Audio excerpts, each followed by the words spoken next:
I've sold office chairs and gaming chairs for years. I have a ton of experience with both, so I think I have a unique perspective on why you might go with one over the other.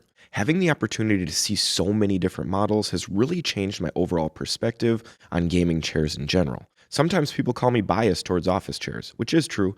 I think that an office chair is typically a better option as opposed to a gaming chair, but I don't have this opinion because we sell office chairs. We used to sell gaming chairs and we sold them for years, including the most popular brand at the time, which was DX Racer. If I wanted to sell gaming chairs, I could.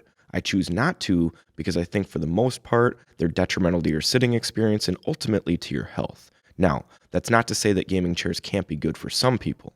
I do think there are a few cases in which a gaming chair can be a better option as compared to an equally priced office chair. The first would be people that are big and tall. Shopping for something less than $500 will be tough in either market, but once you get into Secret Lab or Antiseat territory at about $500 to $700, you can get into some decent big and tall options in the racing line, whereas similar quality big and tall office chairs are going to be a few $100s more. I also think gaming chairs are going to be uniquely comfortable for people who like to sit in something and have it hold them. I often see this with female streamers. They'll have their legs crossed or their legs pulled up towards their chest with a blanket on, just hanging out playing games. For this use case, a gaming chair is going to be pretty good because you don't have an open area like an office chair, and because you're not reclining back or rocking that much, it can be a nice option. Once we get outside these couple examples, I think an office chair is almost always going to be the better option, and I think that holds true at all different price points. The biggest thing hindering a gaming chair is that racing style bucket seat design. It doesn't make sense for an office environment. It's modeled after a race car that's designed to keep you in place while driving at high speeds and taking tight turns. This is not happening in your home or your office, so you're sitting in something less ergonomic just for the sake of it looking like a car seat.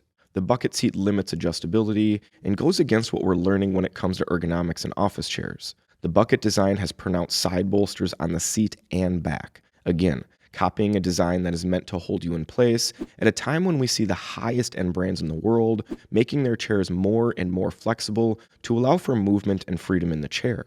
Gaming chairs are the exact opposite. Instead of flexible designs with backrests that allow you to move and stretch, a gaming chair forces you into one position and makes it very uncomfortable to move and stretch. Gaming chairs almost always have a completely flat back design with side bolsters and some type of cheap pillow to pose as lumbar support. These pillows are terrible for lumbar support. They push you too far forward in the chair to start, and then within a half an hour or so, the pillow goes flat. It's a flawed design as compared to an ergonomic chair that will have a natural curve in the backrest to accommodate the S shape of your spine and a more open concept to allow you to move freely. Some of the highest end racers, like the Titan Evo, do have an adjustable lumbar system, so they are much better than the lower end options with a pillow. But the high-end racers still have the side bolsters with a completely rigid design that does prohibit movement. One of the most overlooked things about racing-style chairs is their recline function. Gaming chairs are often praised because of their ability to make the back go completely flat. Truthfully, I don't put a ton of stock in this adjustment because it's not practical in my opinion. When you recline these chairs all the way flat like that, your feet will almost certainly come off the ground and they'll be dangling from that seat edge. I find this to be really uncomfortable, and it's not too long before I start to lose circulation in my feet. Most of these chairs are used in a home. It's probably more comfortable and better for your health just to lay in a bed or a couch for a quick snooze instead of a racing style chair. But what you give up to have this crazy flat back function is a true ergonomic recline that keeps your feet flat on the ground and your body in an ergonomic position through the entire range. We see this functionality on low-end ergonomic chairs like the Tacova for $300 or the Kalami for $300. They have better reclines and better mechanisms than the $500 plus Secret Lab Titan Evo. This is also true for the overall adjustability in a chair. Low-priced ergonomic chairs have more adjustments than low-priced gaming chairs. We can find ergonomic chairs for under $300 that have multi-way headrests, multi-dimensional armrests, two-way lumbar support, synchro tilt reclines, and more.